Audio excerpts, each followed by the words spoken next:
Hello friends, আজকে আমরা দেখছি জাপানিজ অ্যানিমে ব্লাডলেট। আজকের ভিডিওতে ব্লাডলেট সিজন 1 এপিসোড 7। ভিডিও ভালো লাগলে লাইক আর সাবস্ক্রাইব করবেন। এপিসোডে অনেক তথ্য আছে, কিছু জায়গায় একটু কনফিউজিংও হতে পারে, তাই মন দিয়ে দেখলেই গল্পটা ধরতে পারবেন। চলুন দেরি না করে শুরু করি ব্লাডলেট সিজন 1 এপিসোড 7। স্টাস এখনো কেন আসছে না? একটাই বোতল বাকি বলে মেয়েটা টেনশনে। হেই ডার্ক হিরো, রাগই দেখাচ্ছে, কিন্তু এখনই সবে সময় না। হিরো বলে খুব তেষ্টা পেয়েছে বলে শেষ অ্যান্টিডোটটাও খেয়ে ফেলে। মেয়েটা চমকে ওঠে। হিরো বলে এটা তো ম্যাজিক পোশন ছিল। আরে এই সেই মেয়ে। স্ট্যাস, আমাকে পরিচয় করাবে না? ও বলে আমি স্টাসের ভাই, তোমাকে রিজারেক্ট করতেই এসেছি। হিরো সাথে সাথে তার হাত ভেঙে আবার ঠিক করে দেয়। সীমা ছাড়ালে মেরে ফেলবো। স্টাস, তোমার কাজ দেখে মেয়েটা ভুল বুঝবে কিন্তু। হেই ফুয়োমি, অ্যান্টিডোট লাগবে না, আমি কথা দিয়েছি তোমার ব্লাড ব্যাংক আমি। এই নাও খাও। সবার সামনে বলে সে লজ্জা পায়। হিরো মুখে হাত দিতেই বাড়তি ম্যাজিক পাওয়ারে সে অজ্ঞান হয়ে যায়। ভাই বলে এভাবে আর কতদিন? হিরো বলে ও বেঁচে ওঠা পর্যন্তই আমি ব্লাড ব্যাংক। তুমি তো বলেছিলে ওকে ফিরিয়ে আনবে, তাই না? ওর মৃত হিউম্যান বডি দেখতে তারা যায় ইস্টার্ন টেরিটরিতে, যেখানে হিরোই বস। লোকজনের সাথে কথা বলতে বলতে কেউ জিজ্ঞেস করে মেয়ে কি টিমে যোগ দেবে? হিরো বলে না, ও আমার বোন। ভাই নিজেই বলে আমি ওর বড় ভাই। তাকে দেখেই সবাই ভয় পায়। বেল সন্দেহ করে সে কি সত্যি রেজারেকশন জানে। এদিকে লিজ বিড়াল ছানা নিয়ে খেলছে। ভাই কিছু বললে তার ভেতরে অন্য মানে থাকে। তোমাকে কি কিছু বলেছে? ঠিকই কিছু বলেছিল? হিরো জিজ্ঞেস করে। সে ভাবে আমাকে একটা কথা বলেছিল ঠিকই, ফিওমিকে ফিরিয়ে আনার পেছনে স্টাস্কের কারণ আছে, কিন্তু তুমি কেন তাকে সাহায্য করছো? ভাই খোঁচা দেয়, ফিওমি কি তোমার বিশেষ কেউ? সে কথার মানেই ধরতে পারে না। হিরো বলে আমার ভাই যা বলে সেটা শুধু ওরই লাভের জন্য, আমাদের না, তুমি ভাবো না। তারপর বলে ফোমি উঠলেই এই ঘন্টাটা দিও, সমস্যা হলে 3 বার বাজাবে, আমি চলে আসবো। হিরো নিজেই বাজিয়ে দেখে কেউ আসে না। হিরো ভাবে মনে হয় ফোমি বাজালেই কাজ হবে। এদিকে হিরোইনের হাড় দিয়ে লোকগুলো চলে গেছে। ভাই বলে ওকে ফিরাতে হলে ওর একটু স্যাম্পল চাই। হিরো চমকে ওঠে। ভাই এগোতেই সে হুমকি দেয় ওর গায়ে হাত দিলে মেরে ফেলবো। ভাই শান্ত করে, খারাপ কিছু না। ভাই বলে শুধু ওর ম্যাজিক পাওয়ার টেস্ট করব, তাহলে ওর রেপ্লিকা বানিয়ে ভূতটা ঢোকানো যাবে। হিরোইন জাগতেই ওকে হাত তুলতে বলে ড্রেস তোলে। বিড়ালটা বলে ছোটরা চোখ বন্ধ করো। তারপর ইঞ্জেকশন দিয়ে স্যাম্পল নেওয়া হয়। ফিওমি ভুল বোঝো না, ভাইয়ের কথাতেই করেছি। ভাই হাসে। এভাবে বললে সে আর কি ভাববে। তারপর বলে লিজ ঘুরে দেখুক, আমি চললাম। হিরো থামায়, ওর স্যাম্পলে আমার ম্যাজিকও আছে। ভাই জবাব দেয় চিন্তা করো না, আলাদা করে নেব। ভাই বলে শুধু ফিওমির ম্যাজিক নিয়েই রিসার্চ করব, কথা দিয়েছি রাখবো। চলে যায়। হিরোর মনে সন্দেহ থেকেই যায়, আর ভাই মনে মনে হাসে। ফিওমিটা আলাদা করব ঠিকই, তবে তোমার ম্যাজিক নিয়েও অন্য কাজ করব। ভাই দুষ্টু হাসি হাসে। লিজ একটা পুতুলে চোখ আটকে রাখে, হিরো সেটাই কিনে দেয়। ফিওমি ডেমন ওয়ার্ল্ডে পার্ট টাইম কাজ নেয়। হিরো জিজ্ঞেস করে তুমি নাকি ওদের জন্য মানুষের খাবার রান্না করছো, কোনো ঝামেলা হবে না তো? এই আমার রান্না এত খারাপ না, বাড়িতে আমিই রান্না করতাম।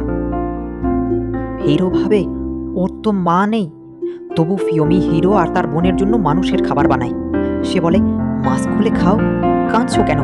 ফিওমির মায়ের কথা শুনে তোমার নিজের কথাই মনে পড়ল। আমাদের মা আর ফিরবেন না, এটা মানতেই হবে। আমি কাঁদছি না বলে সে চুপচাপ খাচ্ছে। হিরো খাবারটা ভালো বলবে এই আশায় হিরোইন অপেক্ষায় আছে। হিরো শুধু বলে মোটামুটি, কিন্তু তার বোন বলতেই খাবারটা দারুণ। হিরোইন ভীষণ খুশি হয়, এখন তার বোনকেও বেশ ভালো লেগে গেছে। আর এদিকে বড় ভাই ব্রাস এসে হাজির। ব্রাস বলে তার রিসার্চ আছে, তাই স্টাসকে নজরে রাখতে হবে। সে না বলা পর্যন্ত এখানে আসা যাবে না। অ্যাক্রোপলিসের একটা টিকিট দিয়ে মেয়েটাকে পাঠিয়ে দেয়। আসলে হিরোকে দেখার জন্যই বোনটা স্টাসের সঙ্গে। হিরো লিসকে জিজ্ঞেস করে সত্যি বলো তো, ব্রাস কি জোর করে তোমাকে এখানে রেখেছে? হিরো জিজ্ঞেস করতেই সে চুপ। হিরো আবার চাপ দেয়। লিস আসলে ব্রাসের স্নেহ চায়, কিন্তু হিরোই তার সঙ্গে বেশি আপন হয়ে আচরণ করছে। সে বলে ভাই আর রিসার্চ শেষ না হওয়া পর্যন্ত যেতে মানা করেছেন। শোনো, ওর কথা কানে তুলবে না। তোমার মন যা চায় তাই করো, ব্যাড গার্ল হলেও সমস্যা নেই, তবে কথা না শুনলে আমি আর গুড গার্ল থাকবো কিভাবে? হিরো বলে এই ডেমন ওয়ার্ল্ডে ব্যাড গার্ল হওয়াই ভালো। তারপর তার প্রিয় অ্যানিমে চালায়। লিসেরও খুব পছন্দ হয়। সে জেদ ধরে বলে এইটাই আবার দাও। নতুন কিছু দেবে বললেও সে একইটাই দেখতে চায়। সে বলে, স্টাস, তুমি তো শুধু মুখে বলছো ভেবেছিলাম, কিন্তু সত্যি রেসারেকশনের জন্য এত চেষ্টা করছো, ধন্যবাদ। তখন হিরো আর হিরোইন বাইরে বসে একান্তে কথা বলছে। হিরো বলে, রেজারেকশন হলে তখন ধন্যবাদ দিও, আর এটা নাও, জরুরি হলে বেলটা 3বার বাজালে বেল সঙ্গে সঙ্গে পৌঁছে যাবে। এদিকে হিরো আর টেকু গেম খেলছে। হিরোইন বোনকে নিয়ে গোসল করতে যায়। জাপানি স্টাইলের বাথরুম দেখে সে অবাক। কাপড় খুলছো কেন জিজ্ঞেস করলে হিরোইন বলে, এভাবেই তো গোসল করে। সে একা করতে চাইলেও হিরোইন জোর করেই সঙ্গে নেয়। তারপর প্রশ্ন করে, আমাকে পছন্দ বলেই এমন করছো? এতে কি আমাকে আর ভাইয়াকে আলাদা করবে? হিরোইন বলে, এমন কিছু না, স্টাস আর তার বন্ধুরা খারাপ না, সবাই মিলে মজা করে। স্টাস খুব ভালো ছেলে। কিন্তু বাইরে এসে দেখে সেই স্টাসই ইয়ামাদাকে নিয়ে ঠাট্টা করছে। ফুওমি এসে লিজের সঙ্গেই একই বিছানায় শোয়। বাইরে থেকে অপছন্দের ভান করলেও লিজ আসলে ওকে খুব পছন্দ করে। নায়িকা জিজ্ঞেস করে, আজ ভালোই এনজয় করেছো তাই না? সে হেসে হ্যাঁ বলে। তারপর বলে, স্টাসকে ভাবলে হিংসে হয়, আমারও যদি এমন একটা ছোট বোন থাকতো না। লিজ বলে, আমি তো সব সময় একাই থাকি। নায়িকা বলে, তুমি চাইলে এখন থেকে আমি তোমার সঙ্গেই থাকবো।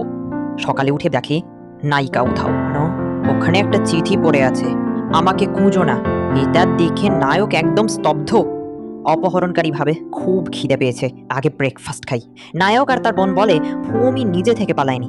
বোন জানায়, গত রাতে তো বলেছিল সব সময় আমার সঙ্গেই থাকবে। নায়ক জিজ্ঞেস করে, তুই জানলি কিভাবে?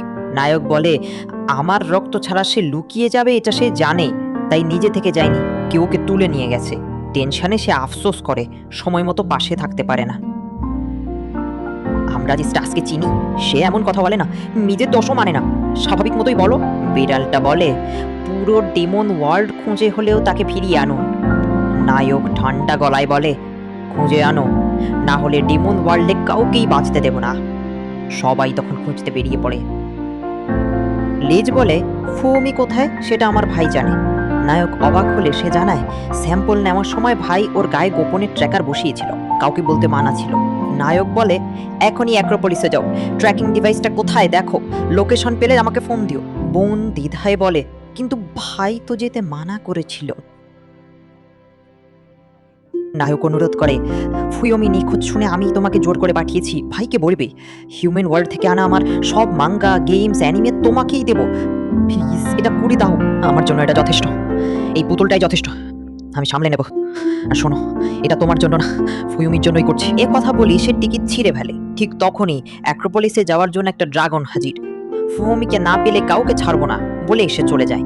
বস, এক অদ্ভুত লোক হোটেলে খেয়ে গেছে, দেখতে এমনই।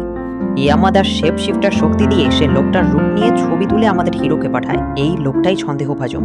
হেয়ারস্টাইল দেখে মনে হয় মিউজিক ব্যান্ডের কেউ। তাকে দ্রুত খুঁজে বের করার নির্দেশ দেয় হিরো। সে বলে, যেভাবেই হোক মেয়েটাকে খুঁজে বের করব। এখানেই এপিসোড শেষ।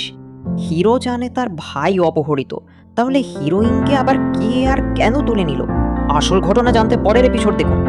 আর হিরোইনের ম্যাজিকের সঙ্গে হিরোর রক্ত মিশে থাকায় তার ভাই হিরোর ম্যাজিকের স্যাম্পেলও নিয়ে গেছে। হিরোর ম্যাজিক স্যাম্পল দিয়ে তার ভাই কি করতে চায়? সে ভালো না ভিলেন? সব জানতে চোখ রাখুন পরের এপিসোডগুলোতে। ভিডিওটা ভালো লাগলে লাইক দিন আর আমাদের চ্যানেল সাবস্ক্রাইব করতে ভুলবেন না। Thanks for watching. Bye guys. Next এপিসোডে দেখা হবে।